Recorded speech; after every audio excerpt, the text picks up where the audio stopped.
Welcome to the Legacy Makers podcast, a space where we will dive deep into what it means to live a life with purpose, with passion, and an impact. This show isn't just for dreamers, it's for doers, for every man who knows that he's meant for more, who feels that there is a fire inside, but all he needs is a roadmap to turn their potential into a lasting legacy.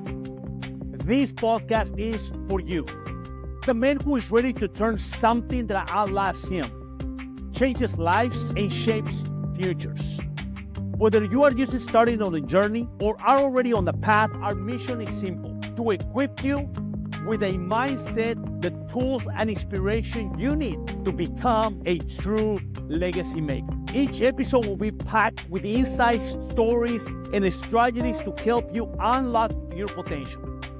We tackle real work, building discipline, making impactful decisions, overcoming setbacks, and living intentionally, for your actions today will set the foundation for your legacy that endures. Here's the truth. Being a legacy maker doesn't mean that you have it all figured out. It's about recognizing that within you lies everything that you need to create an impact you were born to make. You were meant for greatness, and now is the time to step into that truth.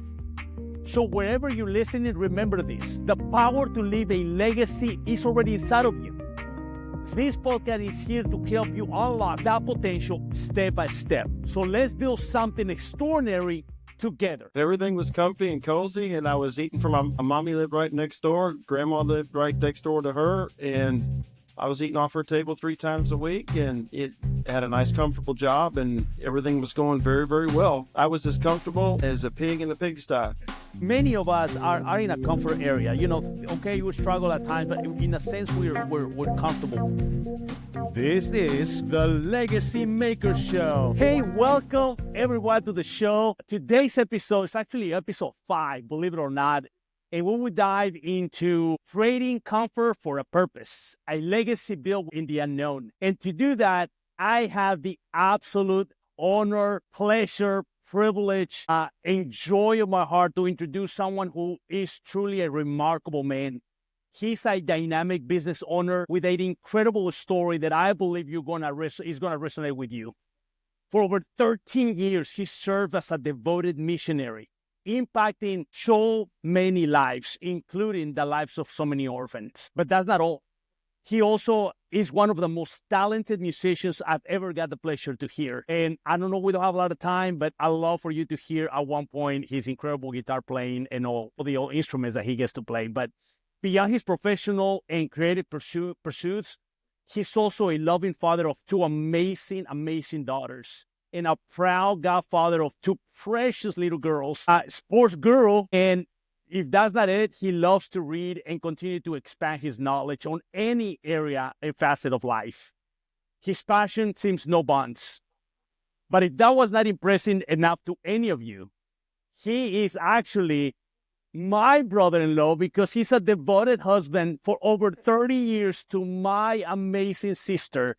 Ladies and gentlemen, will you please help me welcome my brother-in-law, Stephen Beatty. My brother, how's it going today, brother? That's awesome, bro, man. It's so good to be here. Love you, man. It's just most important thing of all is I'm a follower of Jesus Christ. That's right. That is the thing that I brag about. That's it. The cross of Calvary.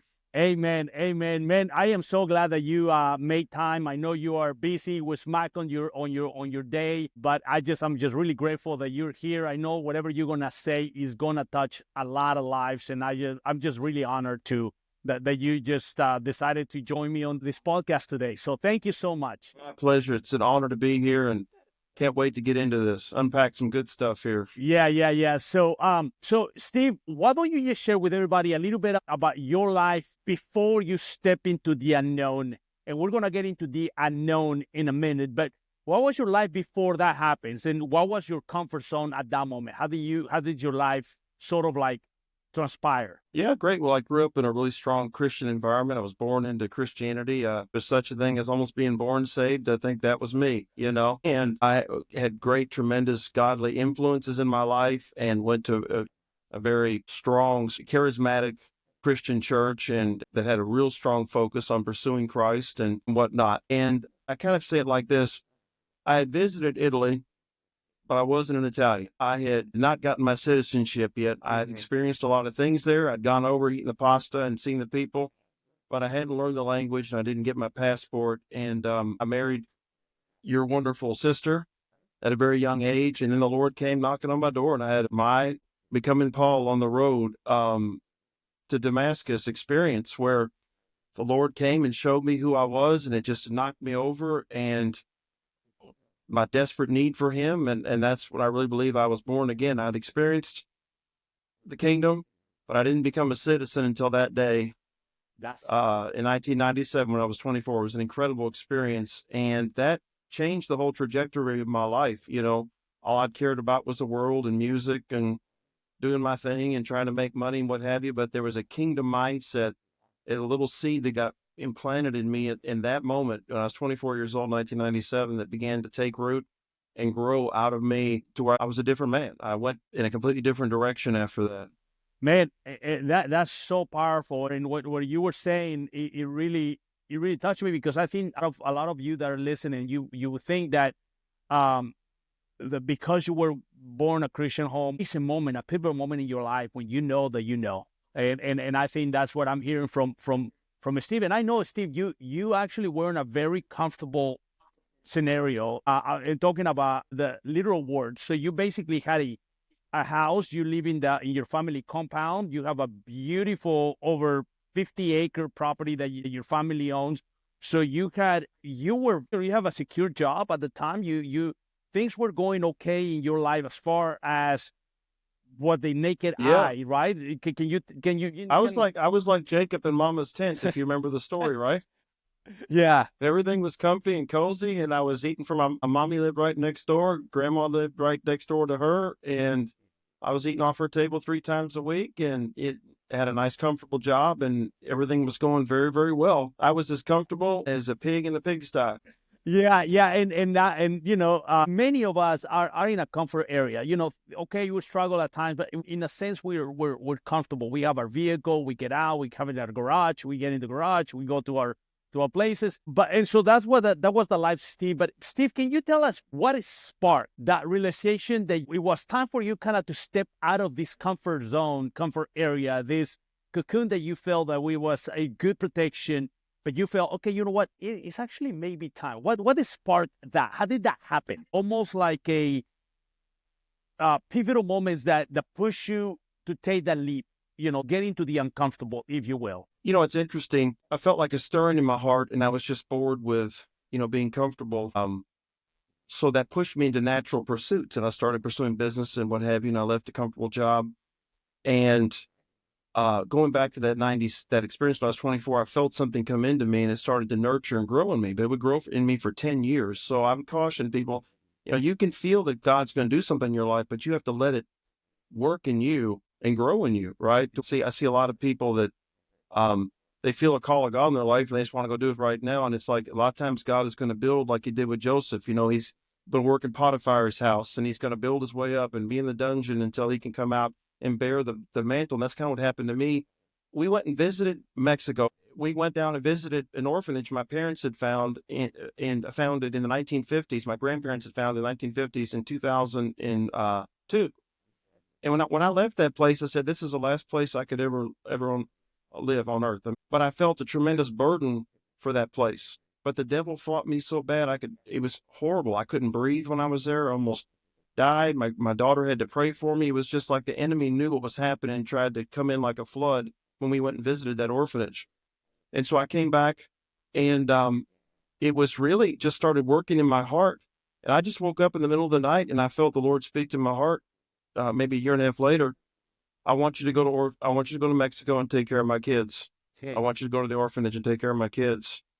And I woke Elizabeth up, my wife, and I said, Elizabeth, you're not going to believe it. I just feel like the Lord impressed on me to go to Mexico and take care of his children. Wow. And she said, I didn't marry some handsome gringo and go to the United States just to go back to Mexico again. What are you talking about?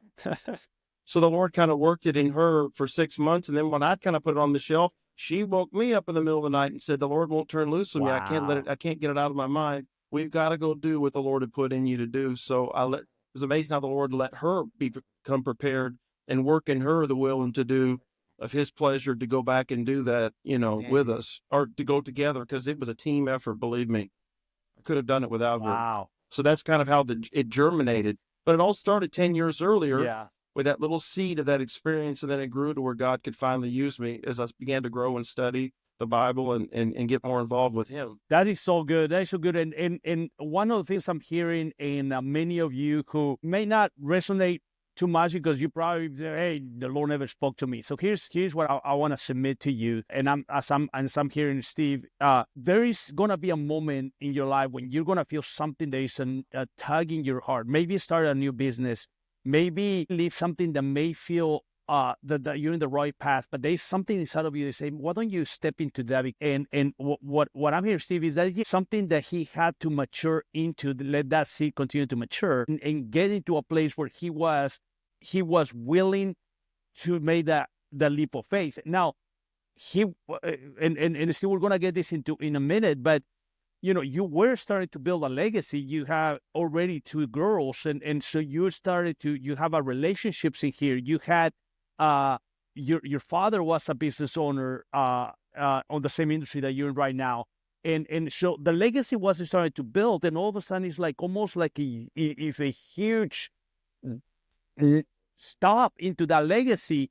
So what we're going to get into is, okay, so now how do you continue to build a legacy, even if it doesn't look the way that you look in your mind? So what was the biggest challenge that you face after you leave your comfort zone, and how do you stay committed to your purpose, even when things didn't seem clear anymore?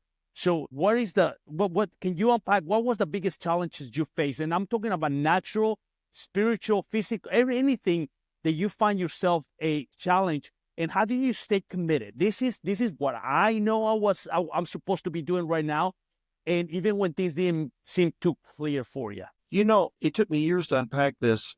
I thought my spiritual high calling and my natural high calling were completely separate. I thought you did a spiritual thing and you did a natural thing, and now I'm seeing that they work together. Just like, Joseph became wealthy, fulfilling God's purpose, right? He became successful. He became the second most powerful man in Egypt. For those of you that know the story about Joseph, that's when he became Pharaoh's helper and redeemed his family. And I went to Mexico, and Mexico's expensive. Roger can testify to this. Is it cheap down in Mexico, Not cheap Roger? at all. And I went from making a good fixing to buy daddy's business to making $1,800 a month. My wife and I both working full time. And it was devastating to me from a pride standpoint. I mean, it just, our self-esteem comes from earning and providing, and to be living basically at the mercy of the people that were above me, and to be eating in the orphan's home with the kids there, and saving my pennies, and starting to learn to depend on God, and to realize there was a material high calling for me that I'm living now through that. But I think there was even more of a material high calling for me even in that moment. I just thought that, I can't be successful. I can't have a financial legacy and have a spiritual legacy too. So I'm just going to take this vow of poverty and be a little monk on a hill. And God came and said, no. I'm not the God of lack. I'm not the God of scarcity. I've come to give you life and more abundantly. And so he started to prosper me. Even you're a witness to that, Roger. Yep. You saw this happen. We started to become more and more prosperous. We started to get more and more people started to give to me. I've had $5,000 guitars given to me. I've had cars given to me. And God said, I'm going to bless you in spite of your attitude of an orphan, that you think you have to suffer and be in misery to serve me. It's like, no, that's not how I treat my kids. Wow. And that has taken me years to understand. So he gave me a spiritual high calling there, but he also gave me a natural high calling. But it was hard for me to get rid of that idea that God didn't want to bless me because, after all, I've done this and I've done this and I've done this. But to come to myself and say, no, I'm his son. Not because of anything that I've done, but because he loves me and he accepts me and he's died for me and I've accepted him. And so we began to become prosperous in Mexico, and started to come up. I had more money in my wallet than I'd ever had before. And he continues to bless me. And by the time I came back to the United States, I told people, hey, Daddy's taking care of me. So I did find my natural high calling, and the ability to access that through Christ, through following a spiritual high calling too. Wow. Man, that is so good. There's so much stuff in there what you just said, Steve, to unpack. And I'm just gonna highlight something that really, as you were talking, I felt, you guys are not, whenever you're in your business or in your job or in wherever you are, because you're in that situation, you're in your business or in your job, that doesn't mean that you quit being a father or a husband or a son. Even in the areas where you don't feel like, oh, I'm actually now a father here, so I'm going to remove that cap away from me because I'm right now in my business. So what Steve said is this: he realized, even if my comfort looks different now, and doesn't mean that I am not still building a legacy even in this unknown. And you, not only did you continue to build a legacy, but you kind of took your legacy to a whole nother level, because even today, I mean, you became a father of many, many, many children, as you became the father of all these orphan kids. And so you begin to expand that legacy, because even today they still remember you and the influences that you had. They still make choices. Even many graduated from college. Can you share a little bit about that, Steve? Even today, that your legacy Yeah. is still going. You talk about going into the unknown. I didn't even speak Spanish when I moved down there, and I said, hey, I'm going to learn. God has sent me, and it was scary. I'll never forget, we pulled across the border in Reynosa, Mexico, and a cop pulled me over, and I was following my other brother-in-law, and I'll never forget that feeling of, what on earth have I done? Because if you ever cross the border, it's a different world in Mexico. I mean, that's a different enchilada right there. Yeah. And to go through this process of finding myself, leaving my parents' tent, so to speak, leaving that comfort zone, and going through the pain and the suffering of experiencing something new, revolutionized my life. I became the father to hundreds of kids. I was Poppy Steve. My wife and I grew in spiritually, naturally, in administrative skills and business skills. I'm a much better business person. For instance, I became fluent in Spanish. And in the business that I'm in, it helps me incredibly. I'm the go-to guy in my market, just in my fluency in Spanish. And not just a fluency in Spanish, but an understanding of the culture, right? It's one thing Yeah. to speak the language; it's another thing to be able to relate to people. Yeah. They tell where, Yeah. and so that being willing to step into the unknown. I used to tell the kids in the Ogar, if it doesn't make sense, it must be God. Hey. And the one thing that God showed me is that He wants to work miraculously in us. Anything that I can do completely in my own strength, I get the glory for. But He wants to He has shown me that He's constantly pushing me into things that don't make sense. Hiring decisions in my business, not irresponsible decisions. I'll wait on the Lord, and I, like Jesus said, count the cost. Don't go into battle until you see how many men you got to go with you. Don't build a castle till you've seen how much it costs. But being willing to step out, because I realize one thing: God is jealous of His glory. And He wants to do things in my life that I will look back and say, I know that I could not have done that in myself. That's so I good. might have planted the seed, like Paul said, I planted the seed, Apollos watered it, but it was God that gives the increase. And it's when we forget that it's God that gives the increase, then we disconnect ourselves from the miraculous multiplying power of the Holy Spirit that can operate in our lives. That's good. It's so true. It is unprecedented when you sort of realize that when you give him the control, he does miraculous. I mean, even today, and like I was still sharing, many kids have careers, and they were directly influenced of those kids. Many kids have gone to serve God as pastors and evangelists, and all that is because of the truth, and that they didn't go to a place and say, well, my legacy's over. That the legacy continue. Yeah, and if I could just say, Roger, I'm sorry I didn't answer your question. When we first went there, and this is thanks so much to my wife, I mean, she was such a huge impact on this. Every single kid at the orphanage was was behind grade level when we got there. There was not one kid that was actually studying at their grade level. They'd never had a kid even make it. In Mexico, you either go to trade school or you go to high school, what we would consider a prep school here. They'd never had a kid go to prep school. We had kids graduate in forensics. We had lawyers. We've had, impact in their communities because we believed in them and showed them the love of Christ primarily, and gave them the opportunity to let God do miraculous things in their lives. And it is Wow. just, it's incredible. I hear all the time stories of, yeah, so-and-so, he's a lawyer now, or once wanted to meet a politician. The other one is, is a forensic, like a CSI for the FBI in Mexico. And it's incredible to realize when we got there, I can't even tell you how poor and miserable that place. But the Bible Yeah. says, don't despise the day of small things. Yeah, that's true. So, man, there is just so much stuff. And I know many of you are listening and it's just like, wow, what am I doing with my life? And here's the thing, the legacy is going to continue to be built, not the way that you think it should be built, but the way that you were designed. So the question is, are you tapping into what God is calling you? And I think that's what you need to grab out of this. Because Steve, at the age of 24, there was a longing inside of him to say, I'm built for more. And he didn't try to make it happen. He was just a willing vessel to, when it happened, he was able to step into that new uncomfortable, the comfort, to know my legacy is going to continue to be built. And Steve, what would you say to someone who is feeling stuck right now in their comfort zone, that they do the same thing over and over again and again and again, day in and day out, day in and day out, and they always hesitate to take that leap that said, you know what, I am built for more. I need to be passionate about what is deposited inside of me. What would you tell to those folks who are feeling stuck right now in their comfort zone and they're hesitant right now? I think there's a certain point in our lives where we forget who we are. And we play so many roles as men, especially, that it's almost like when you play a role so long, you forget who you really are.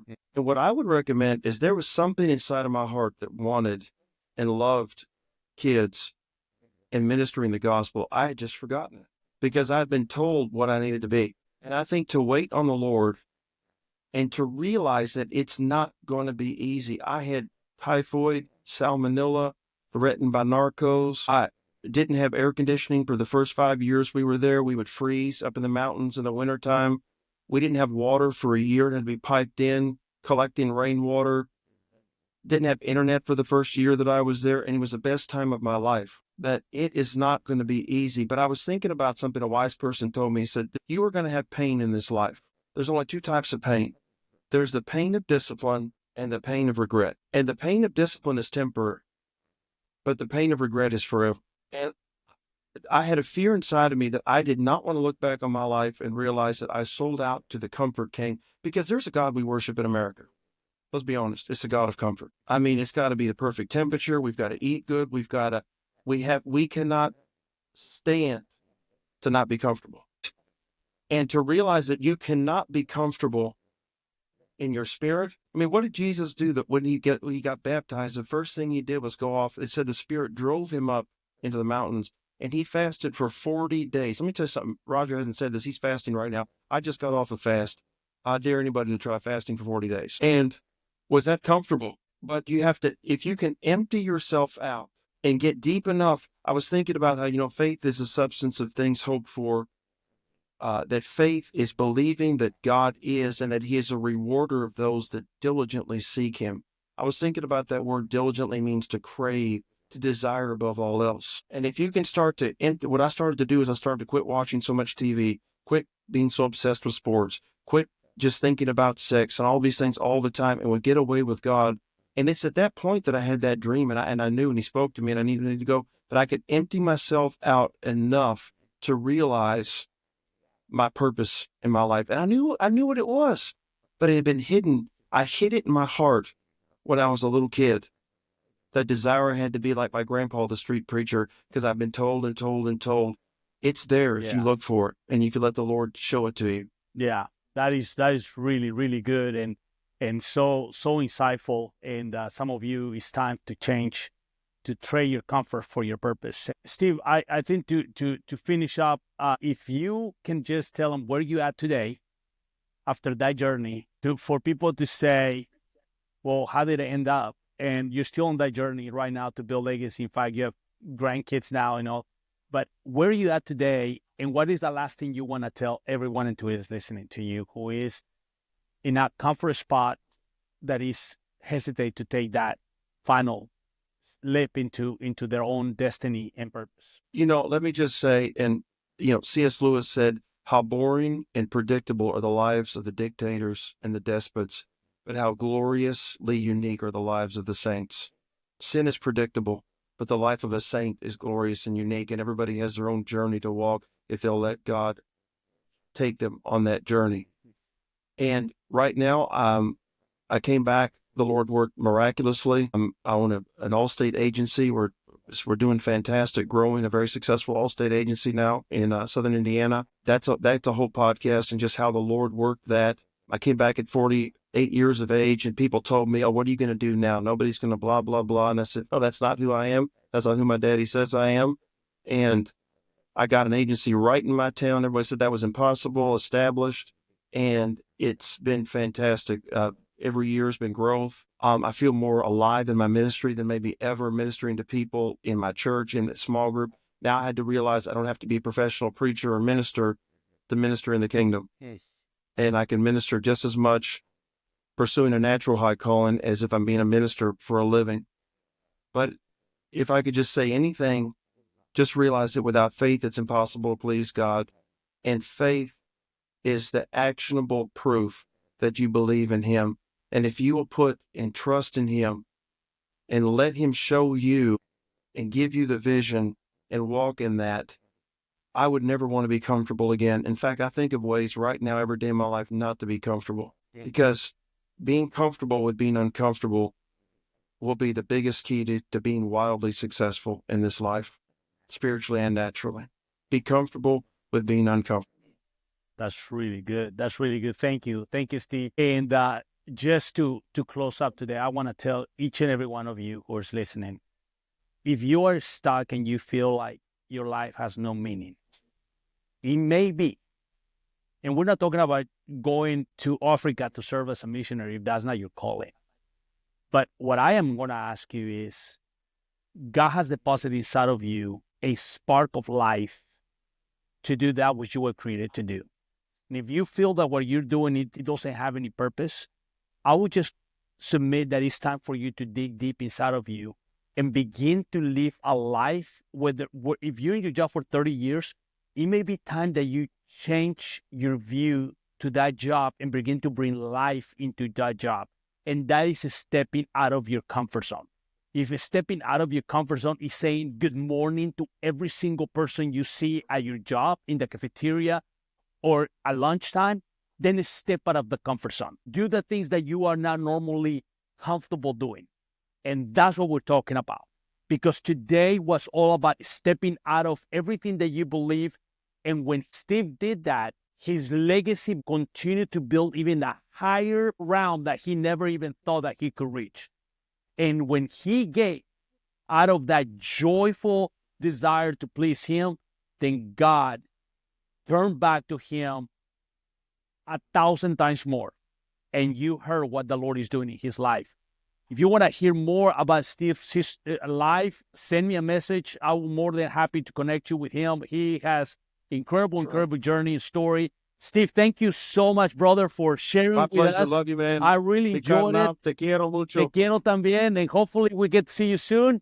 And all of you, if you like this, please share it with somebody, subscribe, so you can be up to date with the new episodes that come every week. Otherwise, stay safe, stay faithful, and continue to build up your faith. God bless you. God bless.